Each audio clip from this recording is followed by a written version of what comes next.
Dragons ASMR edition. Asmr.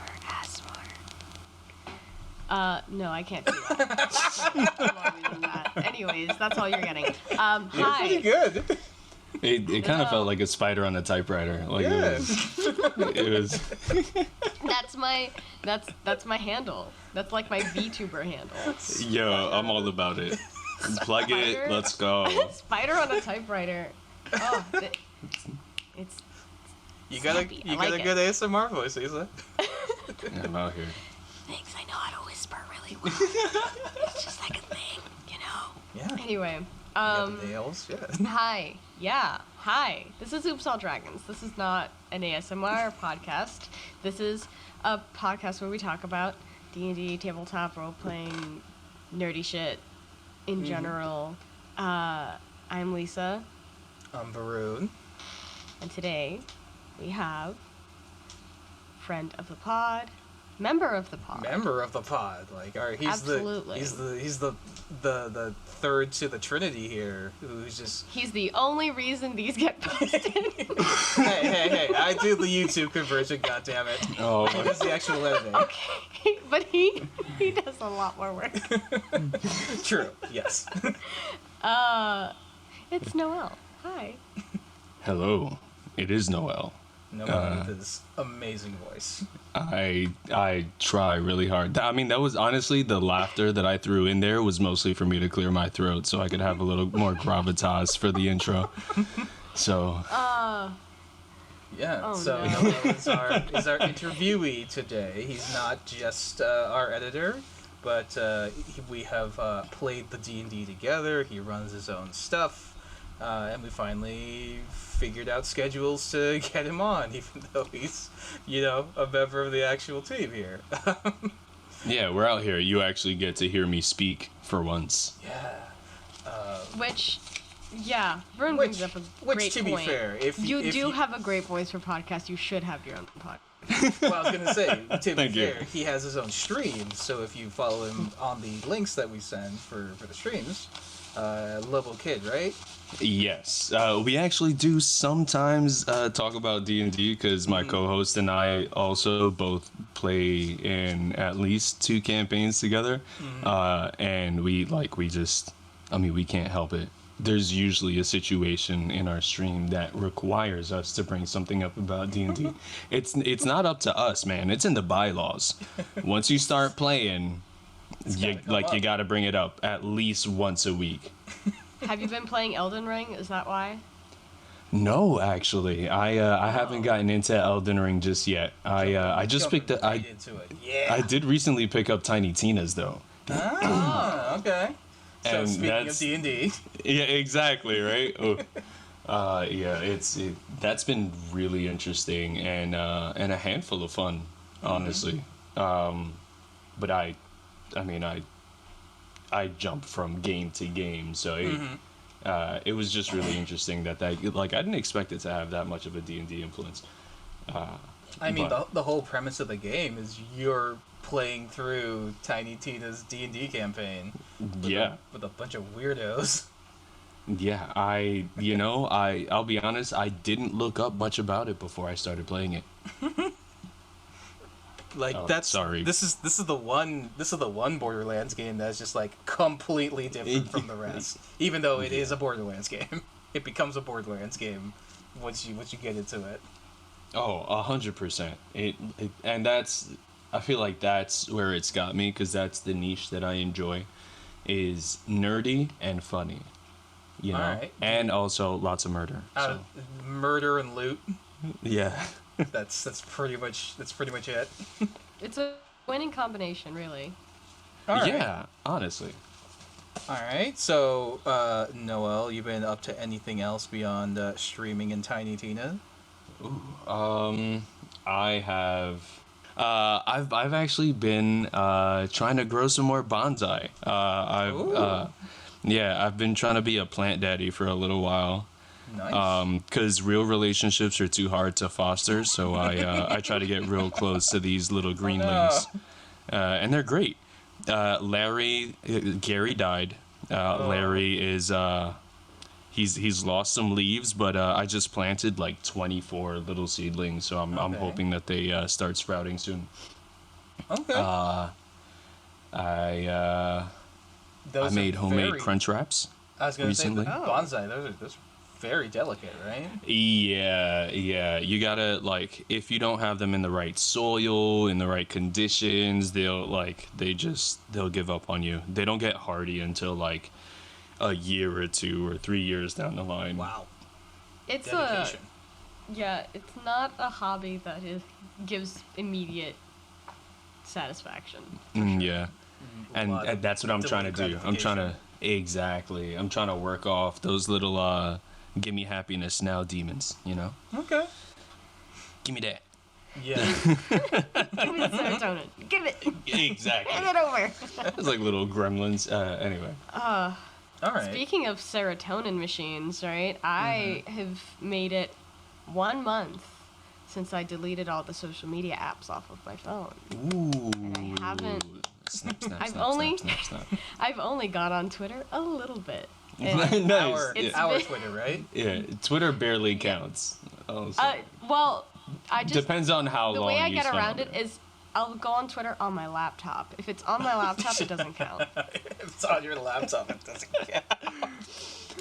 Uh, Well, if you're gonna Do you do have stuff a, for our private Twitter as browsing? well, I'm fine with it.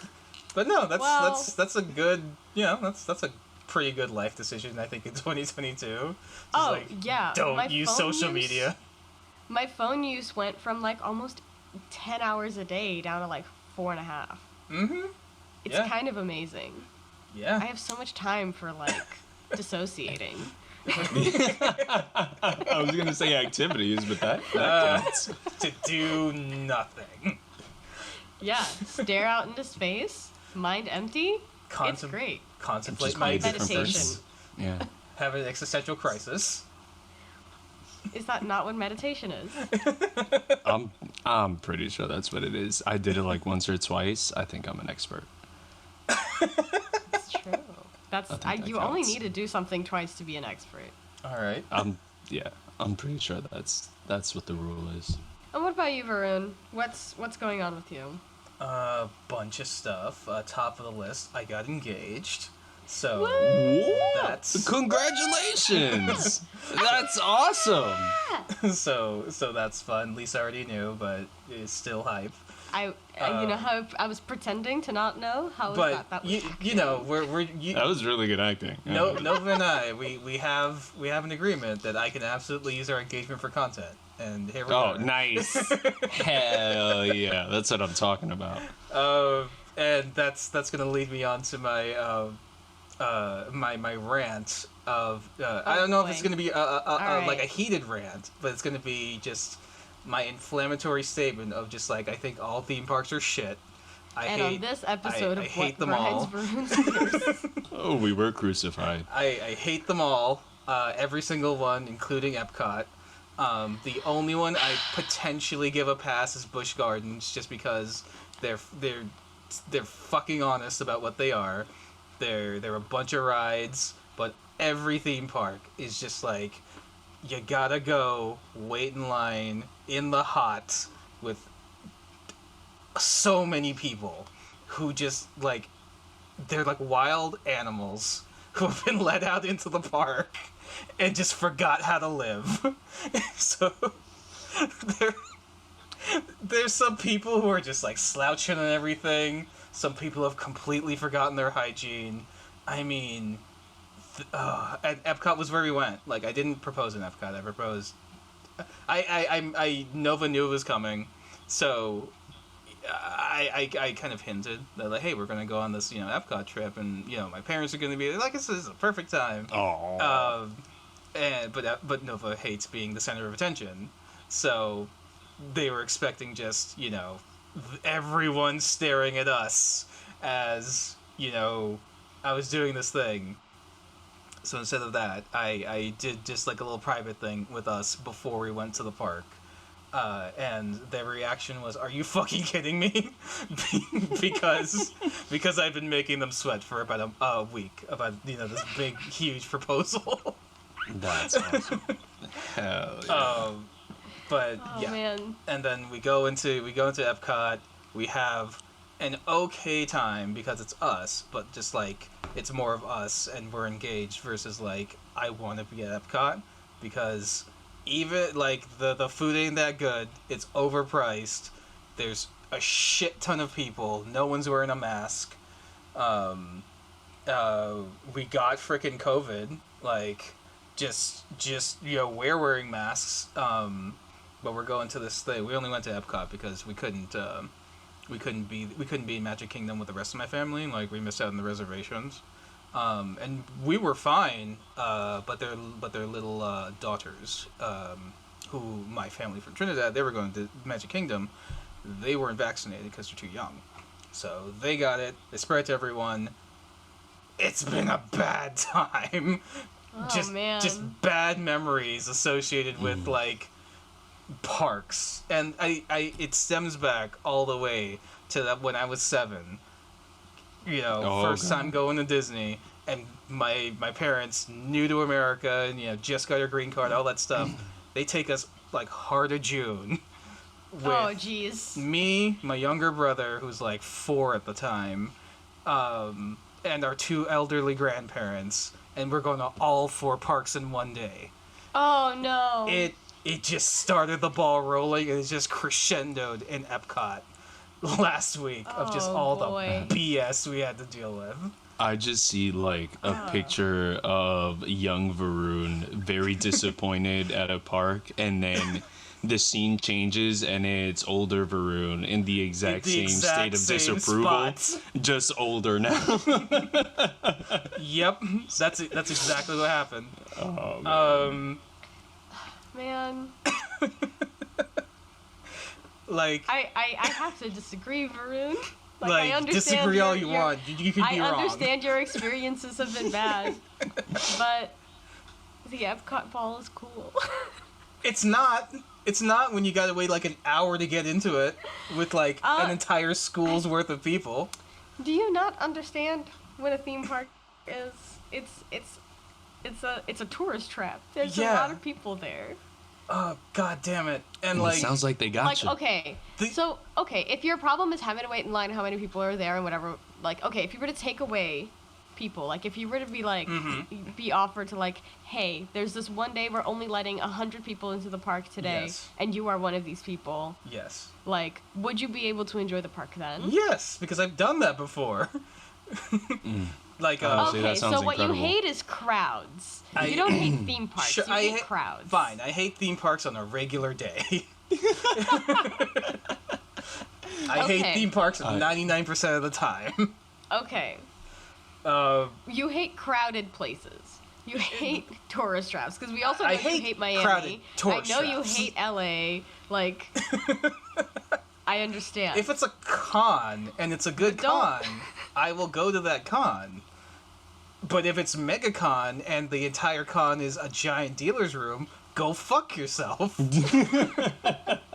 I don't think I've ever heard Varun this mad about anything.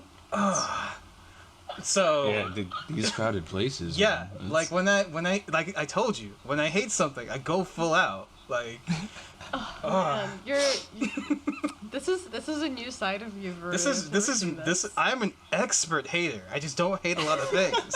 But when I do, You know what? Yeah. Yeah.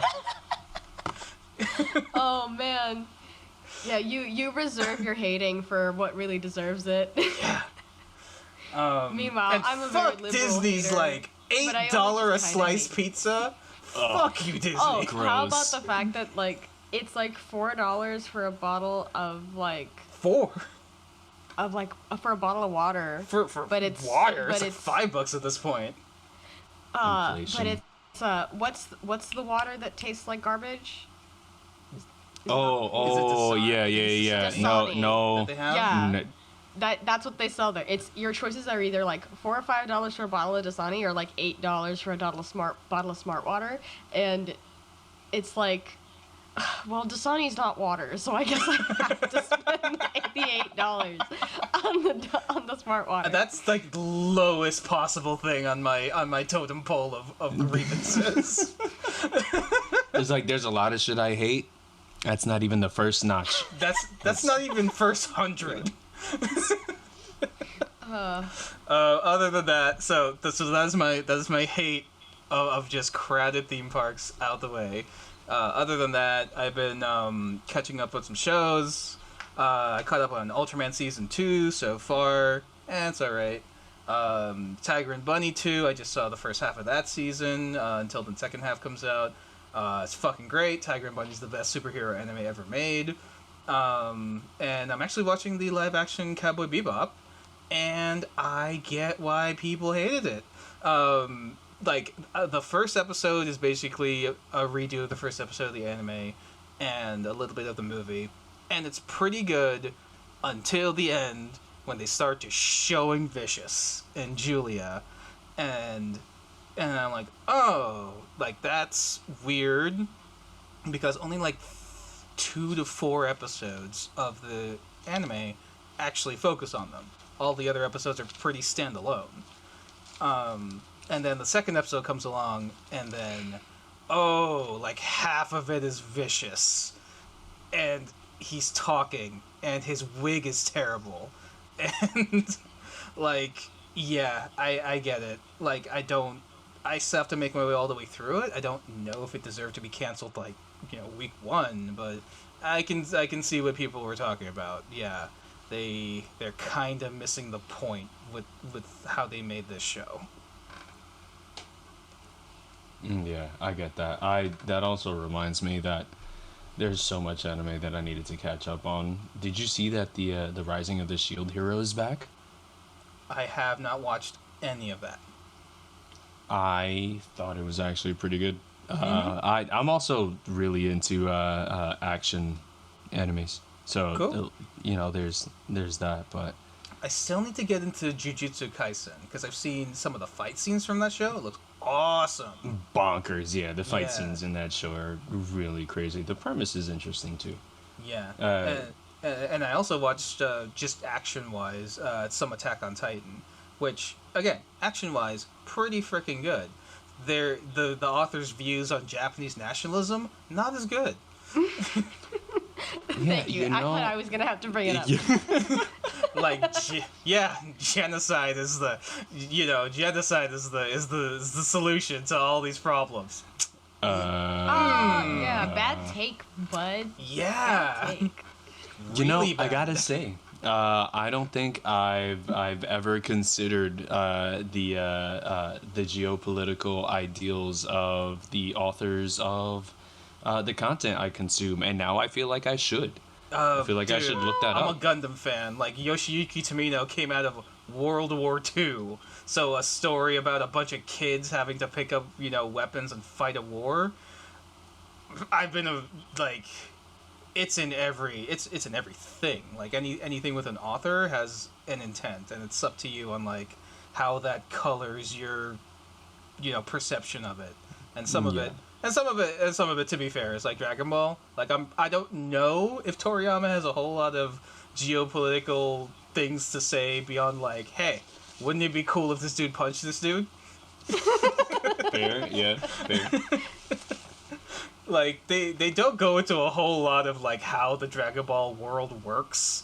They have like a king, but Bulma's also the richest lady in the world. But also there's space aliens, but no one cares. Also, there's magic. And now there's multiple dimensions. That's a lot of soft world building. Sometimes knowing things about the author and what the author believes is worth your time, and sometimes it's not. It's up to you as a consumer of media to decide for yourself, like, do I want to dig any deeper into this, or do I just kind of want to like have a good time? Yeah. To be fair, I started watching Attack on Titan even after knowing the author's horrible takes. I just, it was already on streaming, and I was getting curious because my cousin, they're also watching it, and I told him like, hey, I've heard some like weird shit about the show, and he's like, yeah, I could see that. But like the thing is that Attack on Titan over the course of the last decade, like, it has become one of those animes that's like one of your baselines which is so weird. with like Naruto and Bleach in them, which is kind of crazy. That is weird, because it's super violent. So especially compared to like shonen stuff. But I would like to I'd like to think that like even if I was watching it fresh, once it started getting into like, hey, if we kill all the people not on this island, is everything gonna be okay now? I think at that point, I think the little light bulb would have gone in my brain of like, you know what? I think the author's trying to say something here, and I don't like it. I think it's trying to communicate. But yes, I think that is all the things that I've been doing beyond, and also preparing for Bleach to come back October of this year. Oh my God, Bleach is coming back. Good for them. Good for them. Yeah. Like if they released a small trailer, and if the whole rest of this new Bleach anime looks like that, I'll watch it because it looks fucking awesome. Like animation wise, it looks so much better than the old one. If it doesn't, And then we'll watch it. We'll just talk shit about it. But yeah, I want to go into that one too because that last arc of Bleach has a lot of Nazi imagery going on there. They are very wholly the bad guys, but yeah, there's a lot of Third Reich imagery going on in that last arc. I'm sure that there's something to be said about if you've watched anime for long enough, or at least enough anime, like it's you start to see that like maybe Japanese culture maybe has like a weird thing going on with that World War II imagery. I don't know. Maybe possibly, it's a Lisa. Possibly, I don't know. I'm sure that there's something to be said about it, but I don't know. It's definitely a generational thing because you see how like Tamino portrays the Zeons, who are fairly Germanic in their portrayals, versus someone who comes along later like Kubo, who does Bleach and does the Vandenreich in Bleach and how they're portrayed. Each generation has kind of their, but yes, they absolutely, it's kind of a culturally ingrained. Yeah, I'm sure that there's somebody much smarter than me who like has a lot to say about this. But this is not Anime Cast. What if it was, huh? What if it was? Right, it could be. That has to be. There's an alternate universe where this is anime based. It would literally just be the two of you talking, and I'm just like absorbing by osmosis. It's like, I was actually just about to say, in that alternate universe, you've seen One Piece, like including all of the filler episodes, all the filler, all the movies. Yeah, everything. I think like if we ever do like a subscriber special, like it'll be forcing me to watch like at least 10 episodes of One Piece. Hell yeah, I'm down for that. Or like one arc. Hey, I can get you through a couple arcs of One Piece because they have a bunch of compilation movies now, so you don't have to. Oh yeah, that's so true. you don't have to watch all the That episodes. does help. See, okay, I did not know that. Yeah. If somebody had told me that. Hey. But then I feel like I'm gonna who do miss we out on think? like inside You jokes will. that are in the fillers. You Yeah, absolutely for sure. will. They cut out a lot of the like little details that become the little like in jokes, but you get the overall message. Boo. I'm not watching for the plot. I'm watching for the inside jokes. I want to understand the memes. But like I said, not Anime Cast. That's another channel. That's another dimension. We're here to talk about some D&D. Getting on that. Dungeons and Dragons. We have our list here. So like we start with everyone, Noel. No, it's D&D. not a list. These questions just come right off the top of our head, Varun. What are you talking Yeah. about? Yeah. They're so you didn't natural. It's so natural. There was no clicking a second ago. Yep. Like this is. Yep. Let me just flip it That's back our and forth between- synapses firing. All right. So loud. Exactly. So much brain power. Let's start at the beginning because that's how stories start. It's a very good place to start. What got you into tabletop and D&D, man? A couple things actually. I started getting ads, as we all do, for like random episodes of Critical Role. This was like in late 2016, when it seemed like it was starting to start to bubble up in certain pockets, at least on the internet.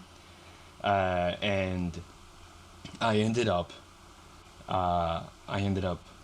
watching an episode of Celebra D&D, the one with Vin Diesel. Oh, yes. Yeah, and I was like, oh, this is kind of this is really interesting. And I had remembered hearing about Dungeons and Dragons in the past, but after that, I feel like that's what sort of lit the flame. Because after that, I was like, you know what? Maybe I can watch this 4-hour long episode of this random D&D game cast that's going on here, and obviously Critical Role at the time, but it was I wasn't as I don't know, I wasn't fanatic about it. I just thought it was really interesting what they were doing, which I guess you could say was being somewhat fanatic about it. But what helped was where I was living at the time, there were it was a big house with 5 or 6 different people renting rooms from the owner of the house. So it was just like a boarding house. And one of the guys that lived there, I always remember his name was Matt. And he was an old school D&D player. This guy had been playing since 2nd edition. He him and his friends had moved into Pathfinder together. He showed me, he had one of those, when you go to the dollar store or even in Walmart, they have those plastic opaque containers where it's for storage or for moving. He had that full of notebooks and maps. Wow. For this setting that him and his friends had built together over the course of a couple years, and it was it blew my mind, because I had always storytelling and especially fantasy stories, being a big fan of the Aragon series, the Harry Potter series, a bunch of other stuff like that. I used to in high school, I used to write little stories with friends about cool stuff, or things that we considered cool at the time.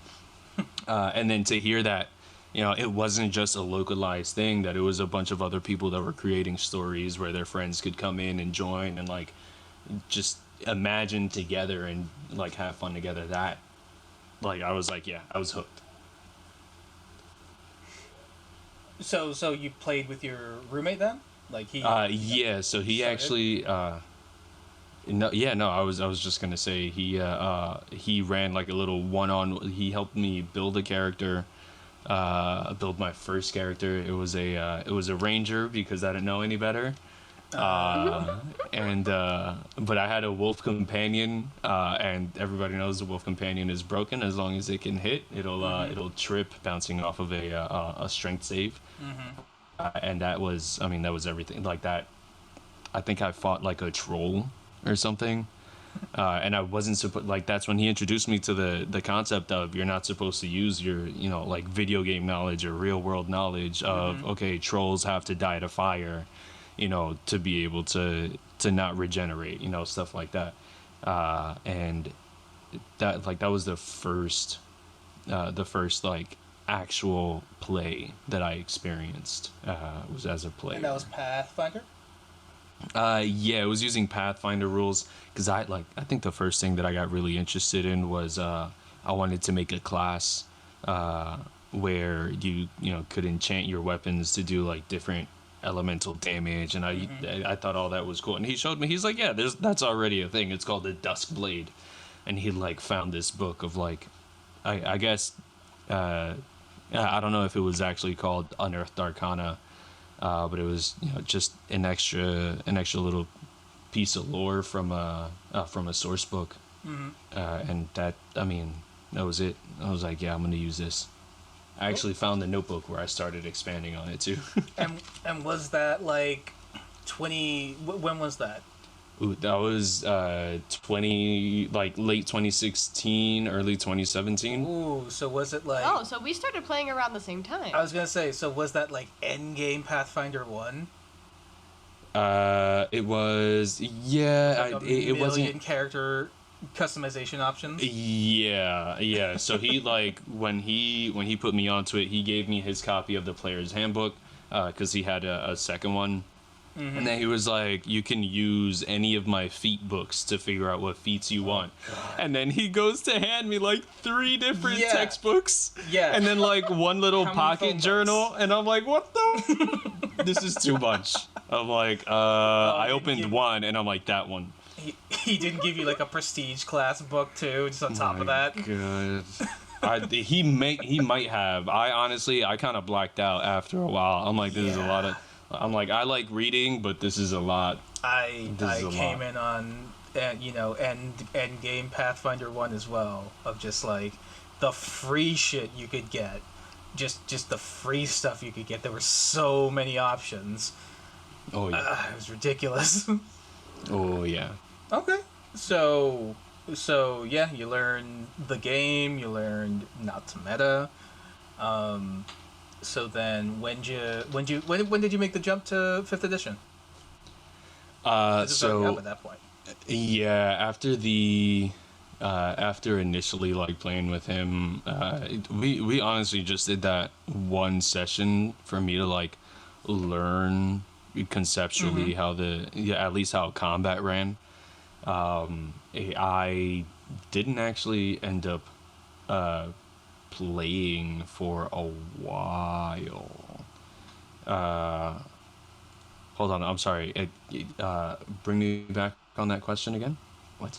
How did you move to 5th edition? To 5e. Yes, sorry. Terrible memory sometimes. So moving to 5e was more. I did it more in practice more in concept than in actual practice, because I didn't really have anybody to play with.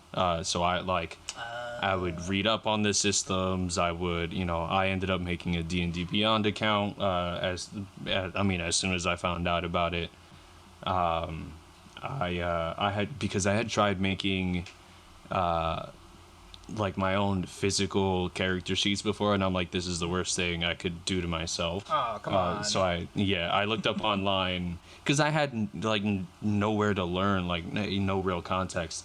So then I also started looking up, the 5e character sheet builders and all that other stuff. I will say, in the modern day of 2022 versus 2015. Yes, D&D Beyond or even Roll20, the character builders are so much easier than knowing. But I think it's always good for players to know how to make their characters from scratch at least once. Well, yeah, after learning how it worked, I had no issue with that. It just I never really had I never had the 5e player's handbook or anyone to teach me, so it working at it over and over. And honestly, at this point, I'll be honest with you guys, I've made over 200 characters on D&D Beyond. Oh god. Who hasn't? Yeah. So surprisingly, I haven't. Yeah, that is very surprising, actually. I the way I see it, at least from editing for you guys, is you seem to want to have a story for your character before you build them. You build off of a story or the backstory that you have for them. And for me, it's usually fucking Warcaster on Paladin, go burn. I want to try out this weird build. Yeah, and then I'll go back and try to add a story to make them more compelling or interesting to play. It's 50-50 for me, because sometimes I'm like, yeah, I have an idea for a character I'd want to play.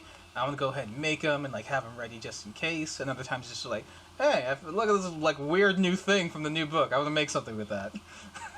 Yeah. Oh god, yeah. Sometimes it's just I have a concept or a vibe I'm trying to achieve. You ever make that marionette character? Yes, I did. I played him in a one-shot that you ran. Yes. Although from what I remember, you were still kind of I was still kind of workshopping him. Workshopping it. Yeah, no, but like, honestly, that was pretty much. I don't think I like did anything after that. I was still trying to figure out how to make him a bard and a rogue at the same time. I was gonna say you did use it perfectly. Of just like Featherfall, go. Yeah. No, it was beautiful. It was Chekhov's gun went off in the second act. Chekhov's moose. Chekhov's moose. A joke for 3 people. Fucking Caitlyn murdering my final boss with a moose. Oh my god. The fact that we skipped half of that You house. skipped half of the damn module. It just went to the final boss. Oh, God.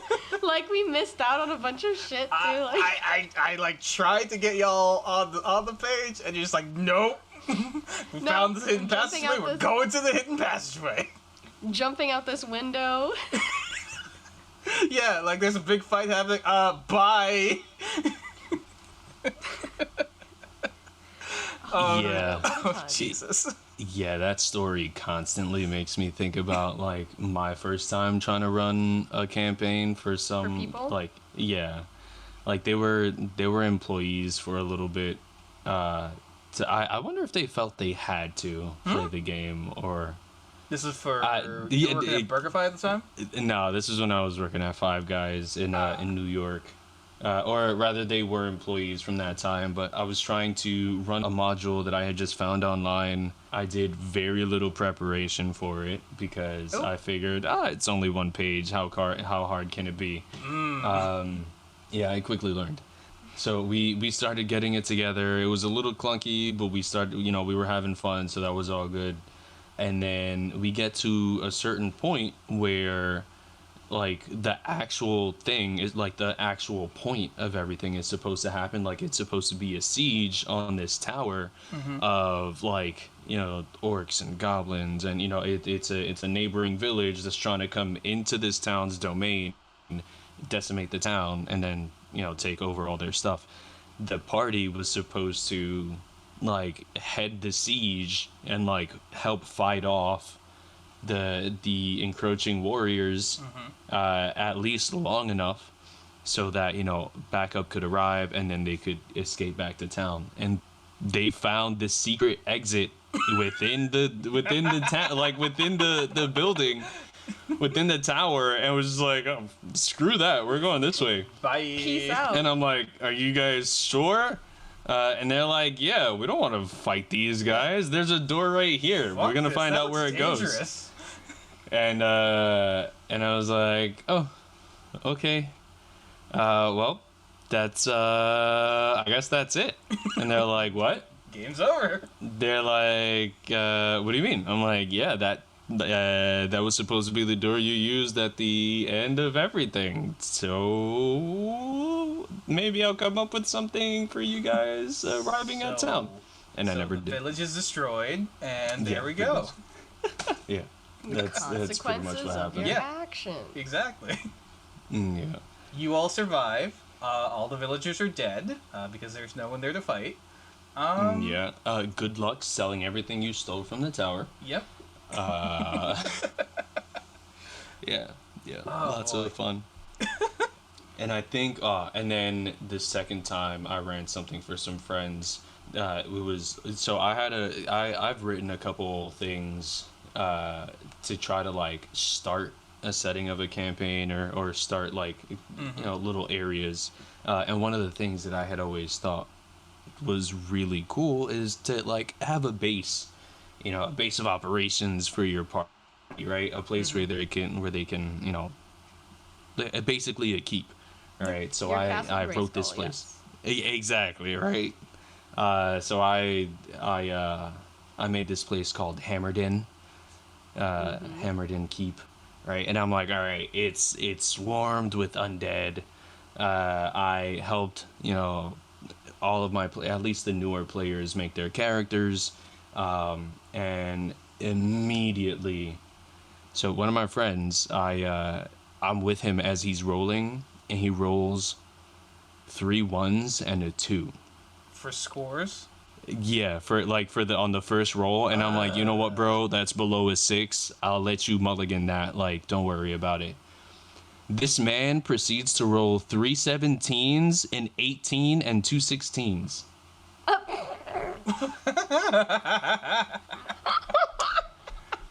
So you don't let them mulligan until all the dice have been rolled. My God. So he went from being like kind of shit in one score to being a god in everything. Literally. And I'm giving everybody their their magic items. I'm giving everybody one magic item, and I make a mistake. I overlook it. I'm like, he likes Spider-Man. I'll give him the what is it? The shoes of Spider Climb, the boots, the slippers of Spider Climb, or whatever. Mm-hmm. And he ended up going the rogue with rakish audacity. Basically, swashbuckler. Yes, swashbuckler. Okay. Thank you. Yeah, rakish audacity seems like a swashbuckler thing. Yeah, and that's exactly what it is. But that wasn't the problem. It was more the fact that every trap that I had in the place on the ground. Yes, it was. Fucking the floor falls out from under them, and he's just like, "I'm fine. I'm standing on the wall," and I'm like, "Damn it!" I'm stuck to the doors that fell down. Yeah, damn it, you are. Yeah, that one hurt. But that one it had to go into hiatus anyway, and recently I've been thinking about starting it back up using everything that I currently know about DMing, everything that I've learned while listening to this show. Hey, that's a shameless self plug within within the our show. own show. Yeah. I don't know how it's supposed to drive up traffic, but it will. It's testimonials. Yes. Right? Yeah, testimonials. Yes. There we go. So at what point did you go from playing to being like, okay, no, wait, I want to try to DM?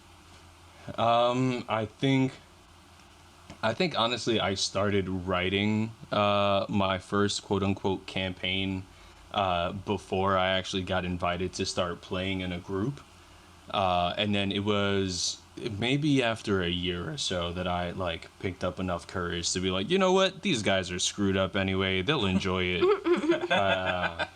The first campaign I wrote was really railroady at first. Okay. So we went 1 or 2 sessions, and I'm like, you know what, this sounds like they're having a lot of fun because they're breaking the game as much as they can.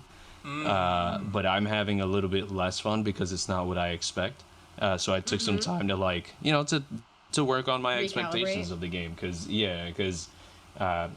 we unfortunately haven't had a chance to get back to the setting, but I know how I would have improved it, or how I would improve it. That I feel like it's just one of those things. But yeah, I would say it took about a year or so after starting to play as a player that I really tried to grab it by the horns and run my own campaigns. Cool. All right. So. Because it seems like writing is an interest for you, yeah. Yeah, I do enjoy writing. I am actually right now writing a graphic novel. Yeah. My friend and I, and that's the problem, right? It's supposed to be a little bit more graphic, and I can't really draw. So I'm trying to write it as detailed as I can.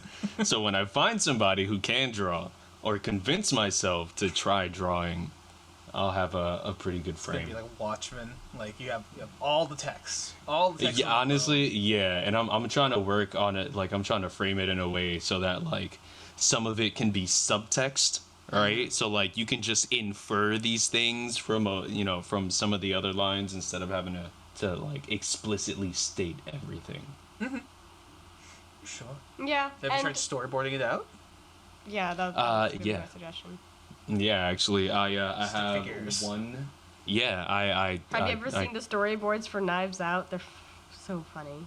I don't think I have, but I would love to. It's so garbage. It's literally just 4th grader stick figures. So you don't have to be the greatest artist to do storyboards. Yeah, and so that actually gets what I was thinking, which is sort of parallel to that is One Punch Man. You know, like the guy who created that was like, I can't draw for shit, so I'm just gonna do like, you know, basic drawings, and over time it just worked. You know, it became his style, I guess. Okay. And like, even if he can draw better, he draws the characters that way because that's the style. that's just it now. Yeah, that's it now. I don't know. I think all artist styles evolve over time. Toriyama's changes. Oda's definitely changes for One Piece. Fucking Araki for JoJo. Like, look at JoJo version 1 to JoJo version 8. Like, it's completely different. Oh, so, like, God. I think that's just time. Yeah. I'm sorry. Every time JoJo's is mentioned, I just think of the cherry rolling. Just yeah. It just, I can't get it out of my head. Oh, that's the thing. That's the Google thing. that. Not right now. Wait till the end of wait till you finish listening to if this. If you're underage, don't have your parents in the room. Yeah, but now, it's not really that naughty, but they're gonna have makes questions. It worse. That makes it worse. And See, because now, yeah. Now there's gonna be a kid who's like hiding it in the corner trying to watch some guy rolling a cherry around, and you know, JoJo. It's like, why are you hiding cherry? Red. Yeah. I'm thinking just how you even type that in. Yeah, honestly, I just typed RERO. Yeah. Like a bunch of times, and it came up. Yeah. So, you've gotten some experience at playing, at DMing, so you eventually move down here to Florida. Yeah. You become a friend of my brother's, and then he's like, "Hey, my brother does this D&D shit that I also like. Would you want to play?" So what was he like? How did that come up? Like, you guys were working together. You're working at a restaurant. And then, how did D&D come up? Yeah, initially he was training me for this job, and like, not to brag, but when it comes to work, I'm pretty awesome. So I learned everything that they were trying to teach us, or because it was a group of us, I learned everything pretty quickly. So I had the luxury of being able to like trying to get to know the trainers and see what they actually like about work and all this other stuff, and like, just, you know, getting people to be themselves, you know, not just trainers. And I mentioned something about D&D, and he was like, "You play?" And I'm like, "I'm trying to." And he was like, "Well, we have a game that we play every once in a while. You know, my brother runs it. It's me and a couple other friends." And I'm like, "That sounds awesome. What's up?" Like, I'll go down there, and I will play with you guys if you're okay with someone who's pretty new at it. And I think at the time, I had been playing, like, so the campaign that I played with you was the first in-person campaign I had ever played. Before that, I had only really played through Roll20 and Discord. So like, I was aware of the rules, but I had never been a part of the, like, that in-person structure where like you actually get to see the person's reaction and all exactly. That stuff. Okay. Okay, so you're gonna have to jog my memory because it was so long ago. What the hell was that first campaign about? Ooh, so what's funny is that we were actually when you stepped away, we were actually talking about that. Where my brother was Magnus. Yes. Okay. And I was Robin Stonefell. You were Robin.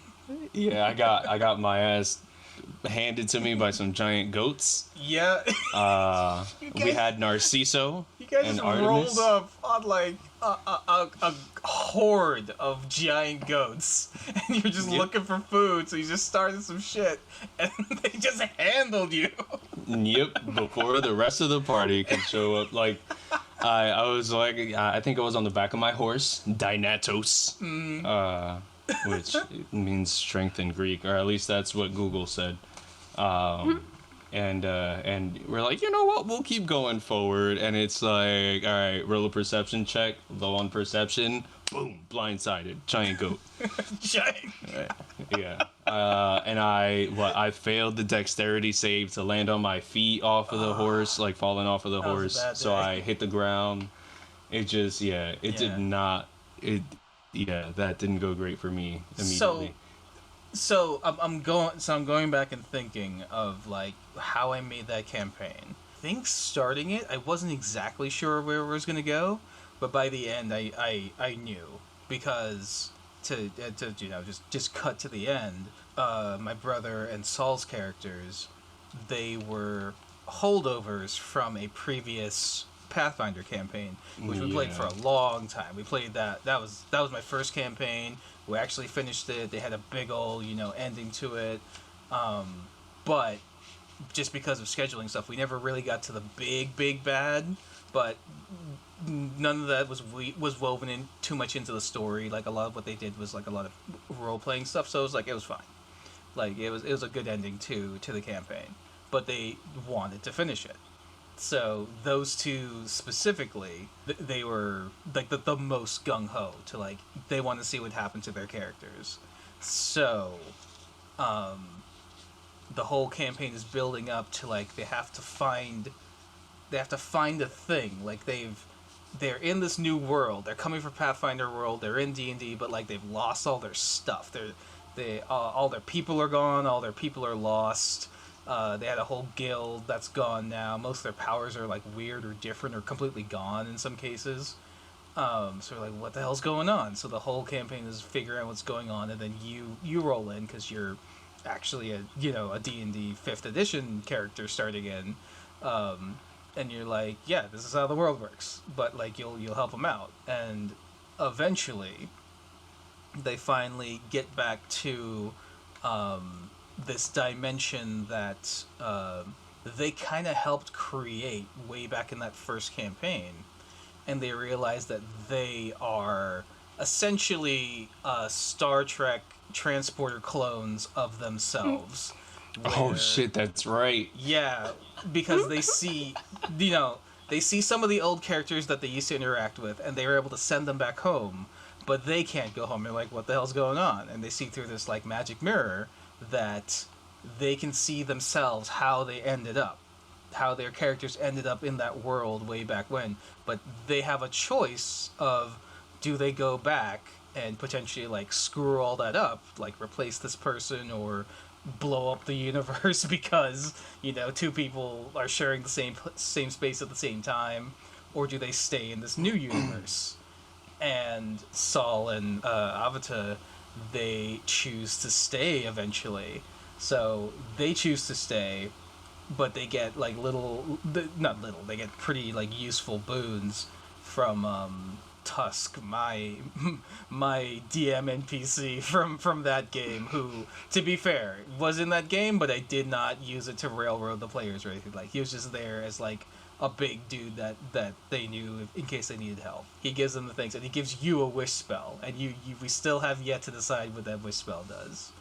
But yeah, that whole campaign, like, it went through a bunch of I don't know if you knew, but, like, half of it was me making it up as we were going along. I don't think I was acutely aware of it, but there were some things that felt a little random. Some of, like, the ghosts were like, you know what, random. man? Yeah. I remember the ghosts were definitely random because that was literally just a roll of just like, okay, you're gonna get some food. What's going on? Okay, there's goats. Oh, they're giant goats. Oh, there's that many of them. Do they see them coming? Nope. There they go, getting whomped by goats. Yeah. And and that taught me a random table. Yeah. I love letting the random tables just decide what's gonna happen. Letting the fates decide. But just, oh man. But yeah, so that's the quick and dirty of that game. There was obviously a lot more. I think your whole guy's thing was you had to, like, find the ingredients for a special incantation of, like, dimensional teleportation, right? Yeah, it was something like that. Yeah. Yeah. I And that's how you guys eventually got to the place that you were at the end. Yeah, I remember his main thing, at least personally, was like he was a paladin of Anubis. So I guess kind of just trying to make sure that there was balance and order, right? If you're dead, you stay dead. If you're alive, you try to stay that way. And we've talked about this. Eventually, you're going to bring Robin back in some fashion or another, and Robin just has supreme power to do pretty much anything he wants. Yeah, he's got that wish spell. I still have that dragon scale armor. Fucking have a 22 AC just hanging out. Man. Unhittable. I do like that your spiritual weapon was Anubis's head. Yeah. That would just ram into your opponent. Just a big old fox head. Yeah. Jackal head. Jackal. Yeah. The jackal. Just smash him. But yeah, that was our campaign. But, and this is a story I've referenced many times, and you were a party to it. On a side game that we were playing, we did a one-off. We did a one-off where you and a couple other players were the magic police in a certain area. Yes. So like some magical fuckery was going on, and you had to figure out what's happening. Man. So you end up getting called out to a house out in the woods, in the jungle, and you're all like going around figuring out what the hell happened here. There's like these whites. There's two of them specifically, and one of them was in a coffin. So you're like, what the fuck is going on? And then there's a baby in this bed. Up top, but you got, it just turns into a fight because there's these two like demon things trying to attack you guys. I think they're abominations, not demons, but whatever. There's a fight. Yeah. You guys, your whole goal right now is to save this baby, save a tiny child. Yep. And then your teammate, True, our friend Nikki Lisa, who's gonna be on Monday to talk about her side of things here. She uses it's not a very large area, but the whites are next to this baby, and she uses ice knife. Oh no! And you guessed right. We all know what ice knife does when you hit someone with it. If you miss, it does radius damage. So everything around that spot needs to make a save, and that baby was in the square right next to that white. No baby. I distinctly remember, asking Nikki, "Are you sure you want to do this?" And she's like, "Yeah, duh." And then I'm like, "Okay," and she casts ice knife. And she doesn't even hit, and the thing just explodes. So I'm just like, all right, everyone make a save, and I have to make a save for this baby, which doesn't have stats because it's a baby. So I'm just gonna roll a dice and see what happens. And what was your character's name? Was it Frito-Lay? It was Frito-Lay Underfoot. Yeah. Wait, what was it? I had a catchphrase. Yeah, I had a catchphrase and everything. Well, it was like Fritos lay, but they don't stay down or something. There was something you would yell when you would play Frito-Lay. And it was obviously just like a joke-ass character. You're definitely like, just having fun with it. And then Nikki kills a baby. And then everyone stops. Everyone at the table. There's just a moment where we all just look at each other. And I feel like that's when she realized what it was that she actually did. Because she was like, wait, no.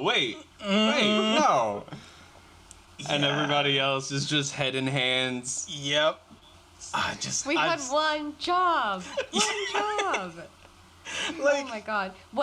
There's like a theme in your games of like babies getting hurt, Nikki hurting babies. That's true. I don't know. Does Nikki have some? It's happened at least twice, which is weird. Does she have some issues to work out with children? We should have her on one day and psychoanalyze her. Like, hey, I heard you hate babies. What's up with that? But yeah, Yeah, that was a lot of fun. It was fun, but we all legitimately felt bad when that happened, cause even though it's a fake just the idea of Nikki's character who is a young character in the game, just throwing her magic around and accidentally killing a baby in a swaddle. Yep. And that was a real moment. Yeah. we all just stopped and just stared at each other for a minute. It definitely went from being right, because everybody was a little bit jokey, right? Like we were having a bunch of fun, it was really loose and lighthearted. Most of the session was fucking around up until then. Yeah, and then that happens, and we're like, oh, we might need therapy after this. Emotional damage. Yeah, emotional damage. Yeah. And Frito was gonna have to lay on the couch for a while. Fuck, we had the Orc Daddy. Yes. Ben's character was Ukir, awesome. who also continued playing on and sacrificed himself so True could live. There's a whole other thing going on there. Yeah. See, and we all sounded like joke characters, but we all had kind of serious backstories, right? So it was we were playing characters that were trying their best to be happy and fun despite the darkness within. And then the darkness presents itself in front of you all. Oh my gosh! At your hands, you did this. It was bananas. And the whole investigation was these two parents did this weird magic thing to reverse time so that their child wouldn't contract a terminal disease, and you murder the parents in their monstrous forms, you kill the baby.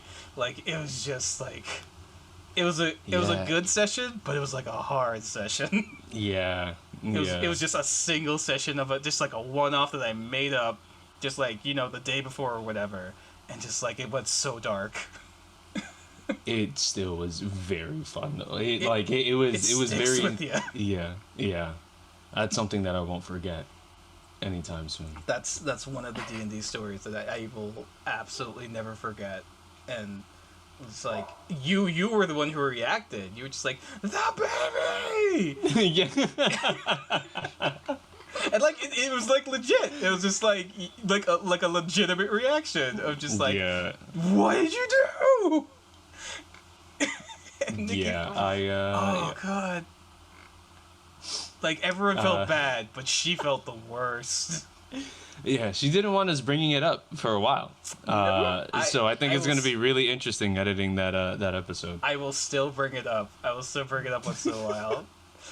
just to poke the bear. I was just hey. I mean, that's half the fun, isn't it? Remember that time you make a decision like that. Cast ice knife. You have to understand that you're never gonna live it down. Yeah. Speaking of you're never gonna live it down, or the consequences. That campaign where Saul and Avita, they were playing the original Pathfinder thing. They had an opportunity to keep this very important item, or give it up, and save their friend, save Avita's character specifically. He died. He just out and out died. But it was in a set, it was an important thing, but they didn't know what it was. And the whole thing was they have to give it up without knowing what it is.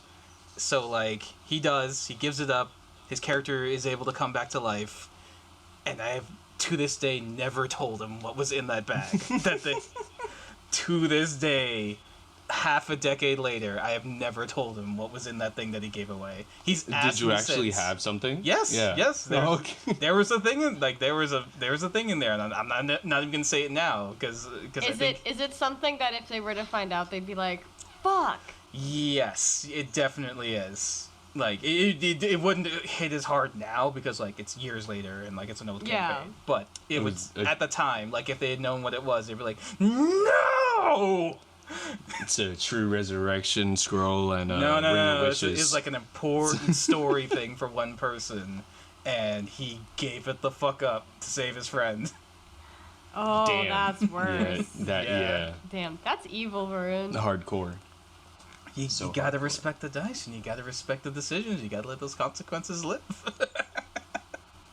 Man. All right, so just to wrap things up. So after we did that campaign, super fun. We had a very dark session on the side. You've been running your own game since, right? I've been playing in a bunch of games since. I've run a couple one shots here and there, one shots that have turned into 5 shots, and I'm trying to come up with something to run like a whole campaign, but I haven't really nailed down a time, a group, and I mean, pretty much anything else that I'd actually need to run it. Honestly, I for a while I was playing weekly. In like 4 or 5 different campaigns. Damn.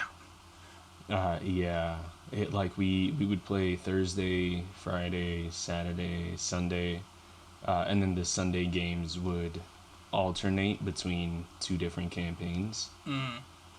So like one week, it'd be one campaign, the next week it'd be the other. Go back to the first. So you've been keeping busy at least. Have you had any moment that is cut as real or been as dark as that murdering a baby? We've never murdered a baby, but we've had a couple memorable moments. I think in one of the first campaigns I had, I was playing a shadow sorcerer, and we dimension doored into the house of some corrupt city official while they were like threatening our friends. It was myself and my younger protege, who was a wizard, but somehow I was teaching him as a sorcerer. Anyway, we're not worried about realism here.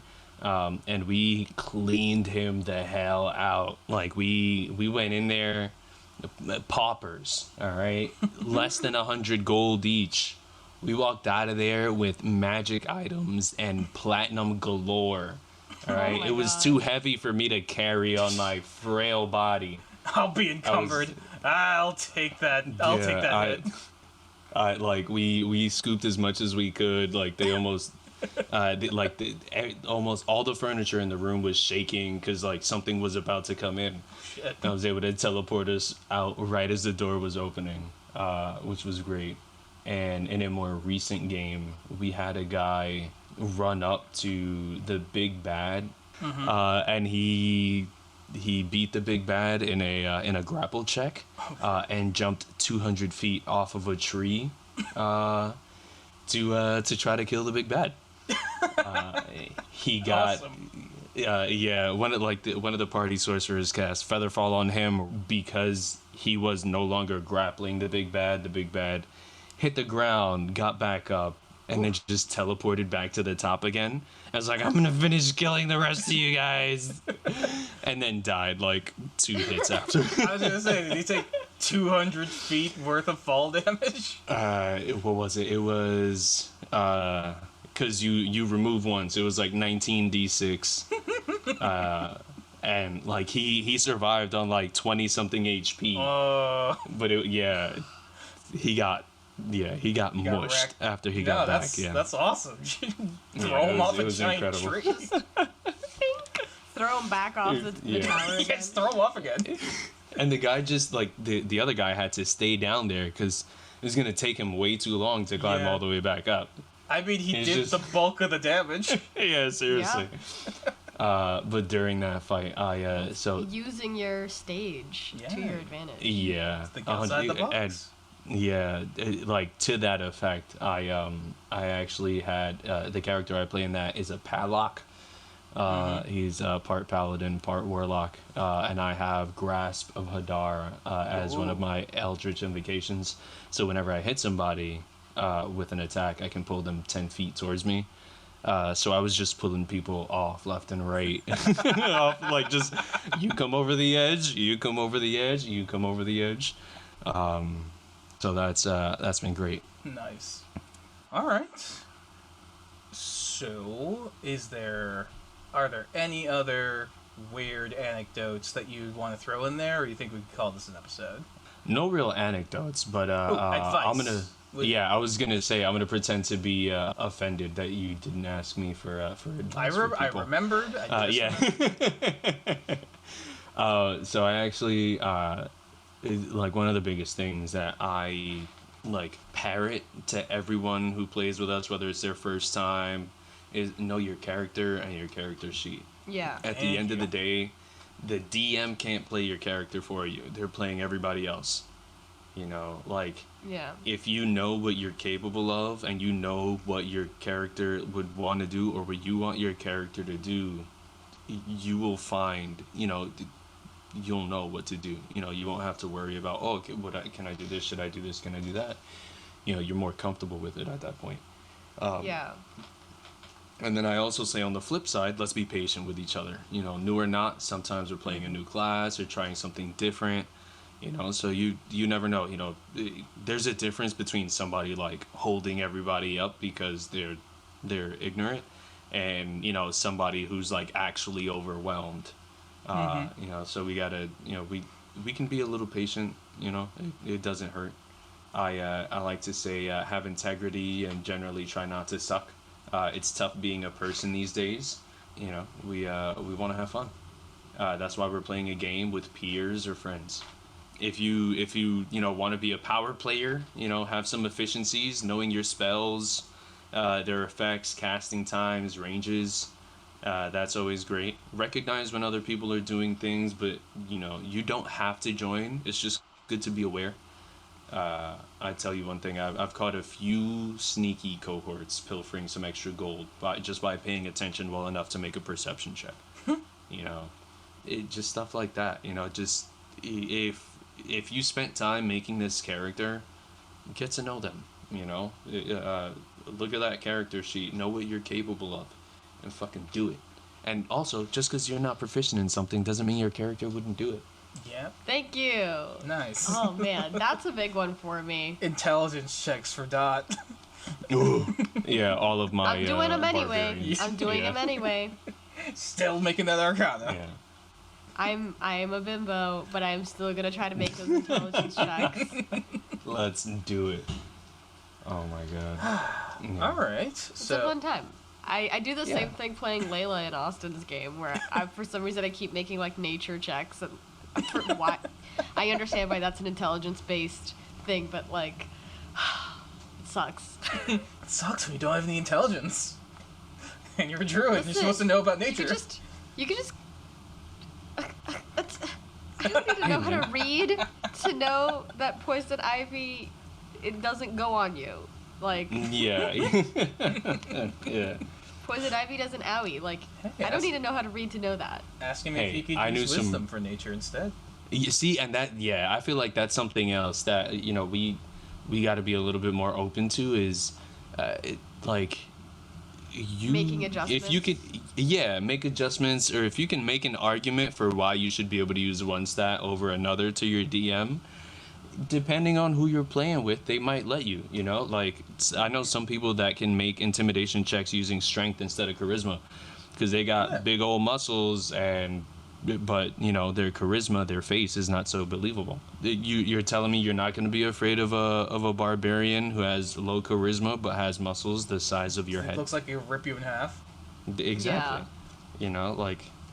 So I think that's why I think we just be flexible. Think about it for a little bit. That is a very good thing. Flexibility, absolutely, very important. All right. Pluggables? I was gonna say I don't think there's anything else to really go over. So plug away, my friend, because I know you have. And we're done talking to you. At least You guys sound like my parents. I don't want to talk to you anymore. We're Yeah, done. there you go. Pluggables in there and go. Get out. Yeah, that was my nickname in high school. Pluggables and go.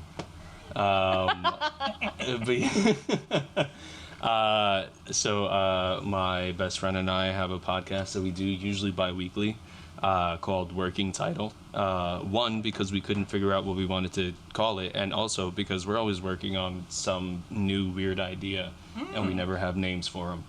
Okay.